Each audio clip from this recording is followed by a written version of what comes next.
Skrillex the Obliterator, being one of the near-immortals the Syndicovians, perceived the void before him and obliterated it. Out of this obliteration, the 9 dimensions were created, though still woven together. Skrillex reached out with his hand and thought and unspun the dimensions, thus obliterating their entanglement. This unspinning left gashes in the dimensions, connecting them together, whereby travel was possible between them. This transit took exactly 1 hour. As Skrillex the Obliterator extended his breath into the stars, they shone brighter, the planets rotated more securely, and the 5 races, the children of Skrillex's obliteration, were formed. Upon this last act, Skrillex breathed out his energy and fell asleep.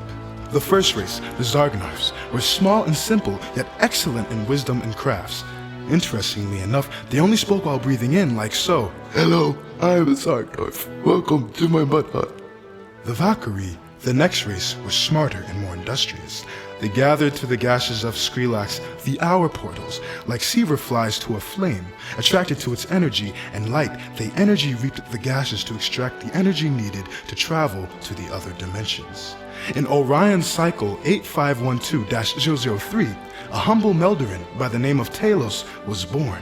As a young Melderling, Talos took great delight in the sweetness of the Draco fruit and the care of his Electro rabbits. One day, when he discovered many brambles of the Draco overcharging his family's Electro rabbit pen, he indulged in many of the fruits before being stayed by his mother. "Talos," she screamed, "thou mustn't. The Draco fruit of a neighbor must never be touched. This is a Melderin ray." Talos learned much that day and became strong. As a grown Melderin, Talos became an energy reaper for a living, despite the influence of the corrupt Orion Consortium in the trade. There, though a high-class acquaintance, Talos met Zilmithrin, the Fair, who was in his eyes the most beautiful creature in all of obliteration. But her noble blood was 7 tiers above his own, and so he knew he must purely reap 7 eternity crystals from the gaseous edge to even propose to wed her. Only the purest of intentions could lead one to accomplish such a task, but he succeeded, for his heart was pure. But Prion Trask of the corrupt Orion Consortium knew of his task and seized Zilmithrin. Holding her hostage, when Talos had reaped his final crystal, Prion Trask slew her before his very eyes to crush his spirit. And so he was crushed with pain and grief, but only for a time.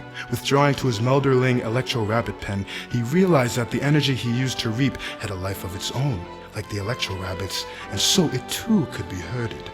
With this new knowledge, he stole into an uninhabited corner of the gaseous edge and herded such energy together that it could be focused into a hyperspeed portal between the dimensions, the first and only minute portal. Perceiving that the Orion Consortium desired such power for their own and were again pursuing him, he hid it on an empty ship and sent it sailing into the darkest corner of the cosmos for billions of cycles. In the end, he turned his own ship to face his pursuers and flew to meet his fate. Oh, and by the way, the Minute Portal landed in the Stryker House, which exists in Dimensions 1 and 2. Thus, it is referred to as the Stryker Minute. Dimension 1 Jake and Dimension 2 Jake just went through the portal at exactly the same time, traveling to their opposite dimensions.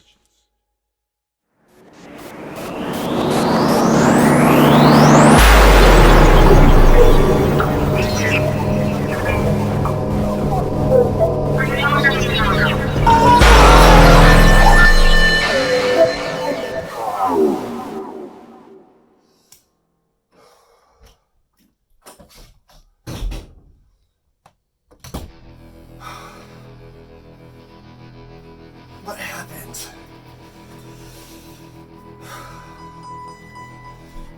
Why am I so wet?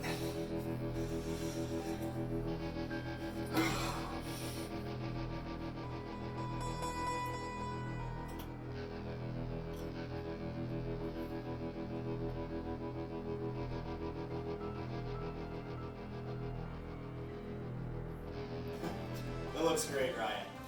Tune in next week where we see Ryan make some Diablo sauce out of a fire extinguisher, an apron, and the devil himself. I can't wait. Guys, the weirdest thing just happened. Have you been downstairs? There's like a portal or something down there. I'll say, Jake, something weird did just happen. You ruined our perfect take, and what are you talking about? Brian, what are you even doing? You're not the anchor. You alright, Jake? You seem a little frazzled. Did you guys even hear me? There's like some portal thing in the basement. You know what, you're right, Ali. I'm probably fine. I just need to go outside and get some fresh air. No, Why not? No, don't do that. Why not? Jake, you know about the taking. The boss man sent you an email. Okay, so much about that sentence just confused me. Okay, guys, you're being ridiculous. I'm just gonna go outside. no. I have no idea what you're talking Listen, about. okay, Jake, maybe you missed it. The taking is out there. And if you go outside, it's in the air, it takes your mind. You go insane. Alright, that's the dumbest thing I've ever heard. I'm going outside. Guys, I made it! Guys, I made it back! I did it!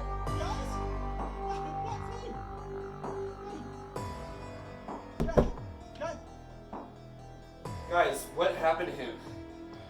What's wrong with him? He was taken. But that's Chris. He's been missing for weeks.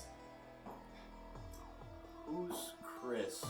We've never seen that guy before. Guys, that's Chris. He's been the anchor for all the Stryker Minutes. Come on, guys. Jake, are you okay? Where am I?